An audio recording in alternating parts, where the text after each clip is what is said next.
اور وہ چیزوں کو فراست کی نگاہ سے دیکھتا ہے.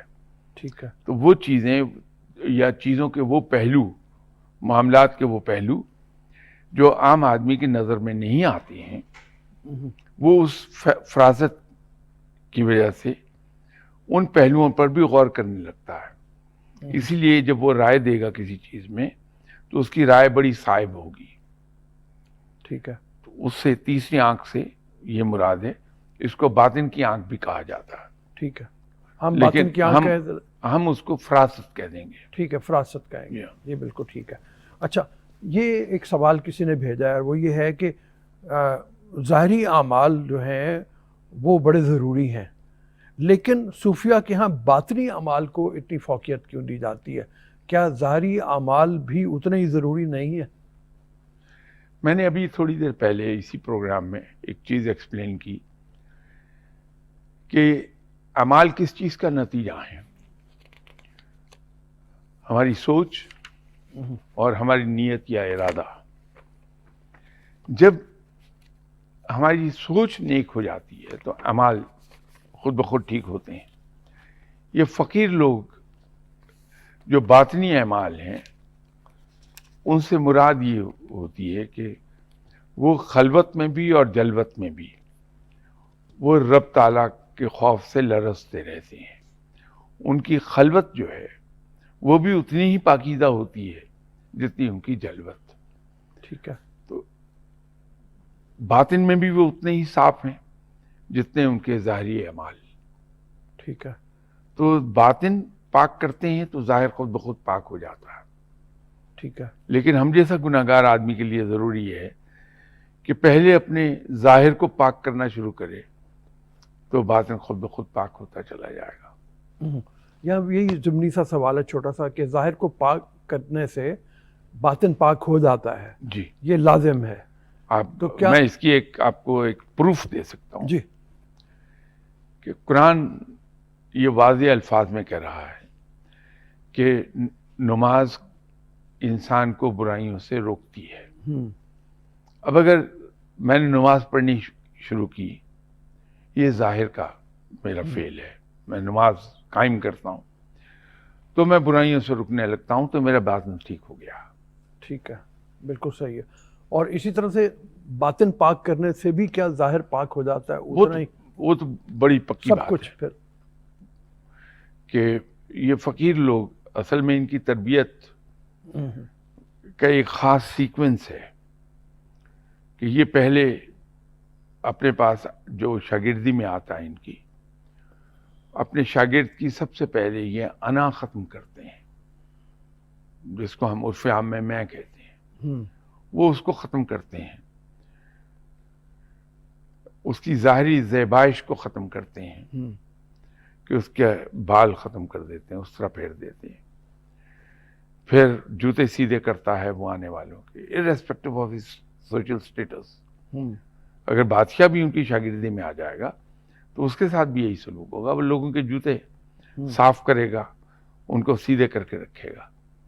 اس کے بعد وہ اس آدمی اپنے استاد کے پاس آنے والے مہمانوں کے جھوٹے برتن ریموو کرے گا، ان کے جھوٹے برتن دھوئے گا.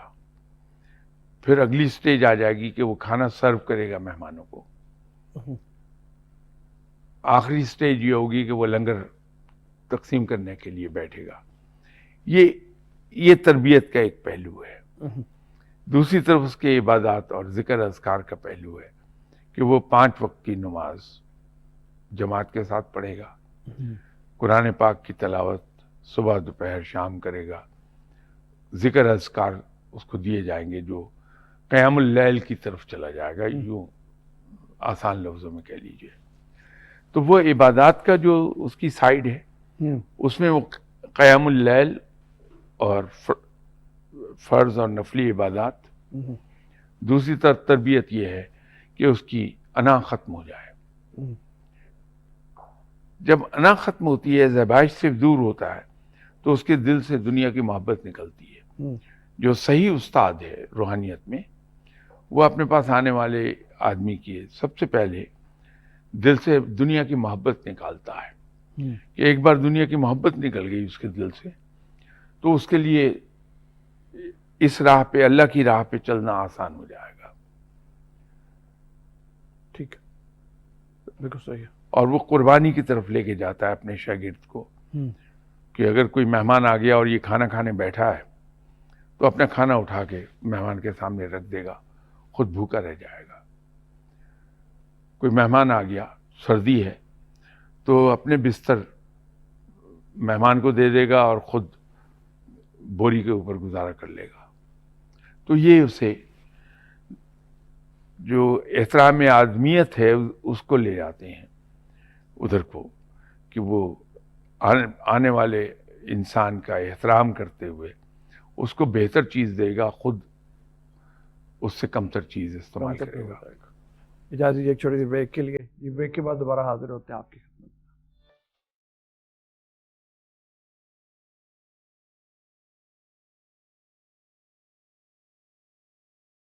السلام علیکم. دوبارہ جی بریک کے بعد. شاہ صاحب، جیسے آپ بریک سے پہلے ہم بات کر رہے تھے ظاہری اور باطنی اعمال کے حوالے سے، میں ہمیشہ یہی وجہ ہوگی کہ جس کی بنیاد کے اوپر ہم دیکھیں کہ عبداللہ بن ابی رئیس المنافقین جس کو کہا گیا، ظاہری اعمال اس کے پورے تھے، پوری نماز پڑھ رہا ہے، اور یہاں تک کہ ایک مسجد بھی علیحدہ بنوا دی جس کو گرا دینے کا حکم دیا گیا، لیکن باطنی طور پہ وہ سوچ ٹھیک نہیں، منافق تھا خود ہی. جی، اور اسی وجہ سے چونکہ باطنی طور پہ ٹھیک نہ ہونے کی وجہ سے ان کی مسجد جو ہے وہ شر کی بنیاد بن رہی تھی جس کو گرا دینے. صرف مسجد نہیں جی، باطنی سوچ ٹھیک نہ ہونے کی بنا پر اس کے دنیاوی اعمال بھی قبول نہیں کیے گئے، اسے کنڈیم کر دیا گیا اور رئیس المنافقین اس کے نام کے ساتھ آ گیا. یہ کنڈیم کرنے ہی کی تمام عمر کے لیے، تمام جب تک آنے والے تمام وقتوں کے لیے، تمام وقتوں کے لیے اس کو رئیس المنافقین ہی کہا جائے گا.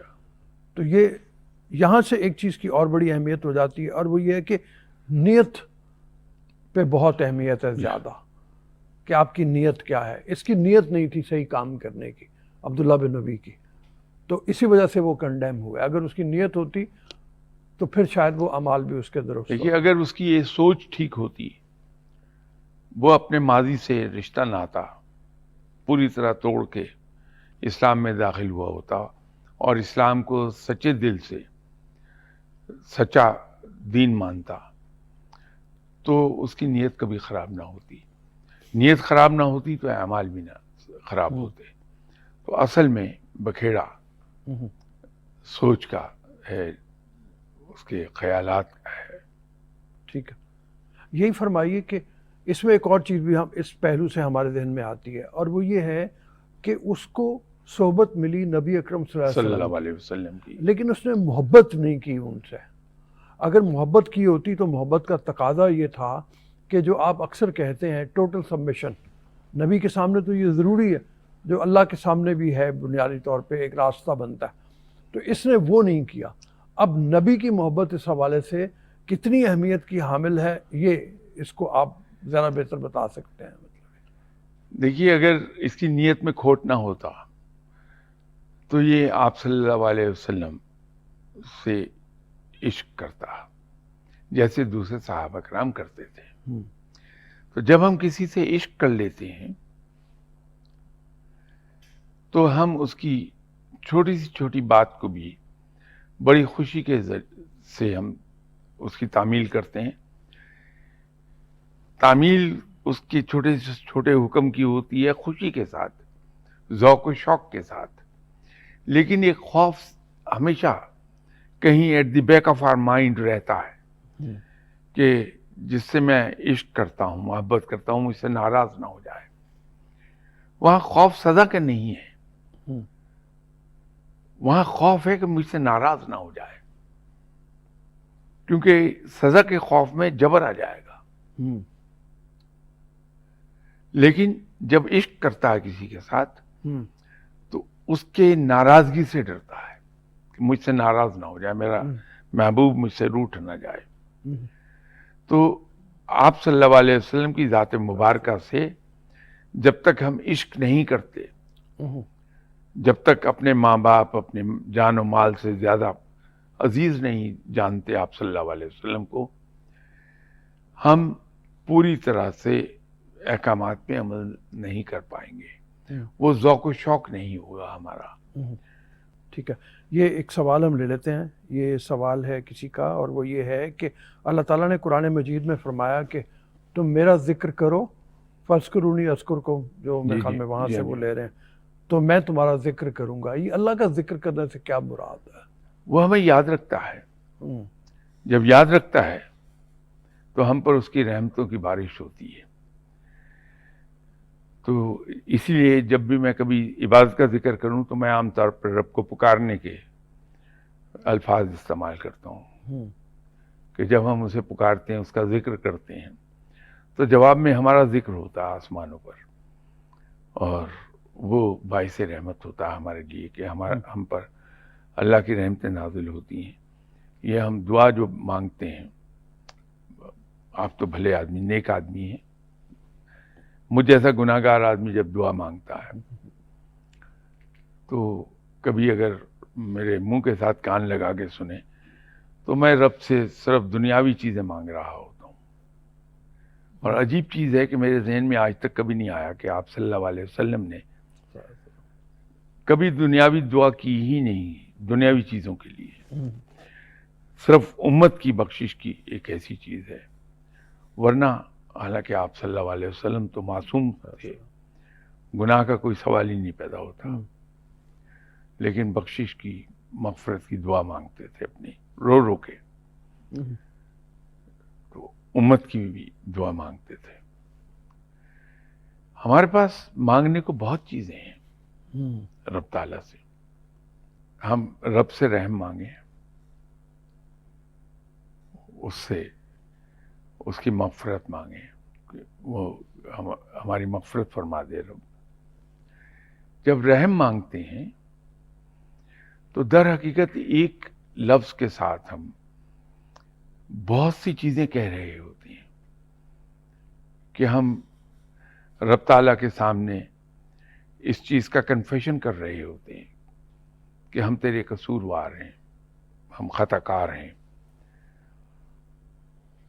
اس لیے کہ رحم کا سوال وہی کرے گا جو مجرم ہے۔ ہم رب کے حضور یہ اقرار کر رہے ہوتے ہیں کہ تو سب سے بڑا ہے، کیونکہ انسان رحم اسی سے مانگتا ہے جس کو سمجھتا ہے بہت طاقتور ہے، مچ بیونڈ می، مچ بیونڈ می، تو اس سے پھر رحم ہی مانگتا ہے۔ تیسری چیز یہ ہے کہ ایک انکنڈیشنل، انکوالیفائنگ کنفیشن اللہ کے حضور کر رہے ہیں، کیونکہ رحم وہ مانگے گا جو یہ تسلیم کر رہا ہے میں گناہ گار ہوں۔ تو اس سے ہم یہ کہہ رہے ہیں کہ ہم گناہ گار ہیں، اور میرے پاس کوئی جسٹیفیکیشن نہیں ہے کہ میں نے یہ سارے گناہ کیوں کیے، جسٹیفائی نہیں کر پاؤں گا میں، اس لیے میں اس میں جاتا ہی نہیں کہ میں نے گناہ اس لیے کیا تو مجھے معاف کر دے۔ میں رحم مانگ رہا ہوں۔ رحم اسی وقت مانگے گا جب اس آدمی سمجھتا ہے میرے پاس کوئی جسٹیفیکیشن نہیں ہے۔ تو یہ ساری چیزیں اس ایک چیز میں آتی ہیں جب ہم اللہ سے رحم مانگتے ہیں کہ یا اللہ تو مجھ پر رحم فرما دے۔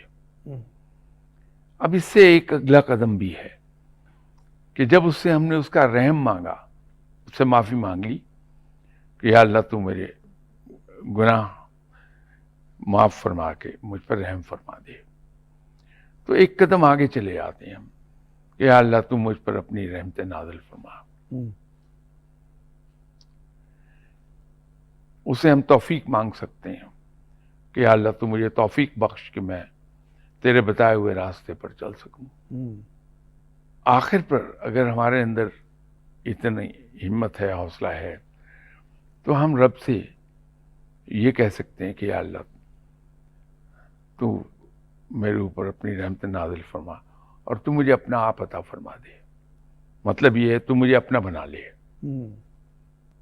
تو یہ جب میں نے یہ کہہ دیا کہ یا اللہ تو مجھے اپنا بنا لے، تو مجھے تو سب کچھ مل گیا، رہا کیا پیچھے؟ تو میں مانگ کیا رہا ہوں اللہ سے؟ ہوں، اس سے میں وہ چیزیں مانگ رہا ہوں جس کی اہمیت میرے رب کے نظر میں مری ہوئی بکری کے ایک بال کے برابر بھی نہیں ہے. ہوں، جن چیزوں کو وہ اتنا حقیر جانتا ہے میں اس سے مانگتا ہی وہ ہوں. ہوں، تو اگر میں رات کو جاگوں اور اللہ کے سے یہ مانگوں اس کا رحم، اس کی رحمت، اس کی توفیق، تو کسی چیز کی حاجت باقی نہیں رہتی ہے. ہوں. وہ سب چیزیں خود بخود مل جائیں گی. ٹھیک شاہ صاحب، تھینک یو ویری مچ، بہت مہربانی. ہمارے پروگرام کا وقت ختم ہو رہا ہے. اپنا فیڈ بیک ہمیں ضرور دیجیے، اپنے سوال ہمیں بھیجتے رہیے، ہم انشاءاللہ تعالیٰ ان کو شامل کریں گے پروگرام میں. ابھی اجازت دیجیے. اللہ حافظ الناس.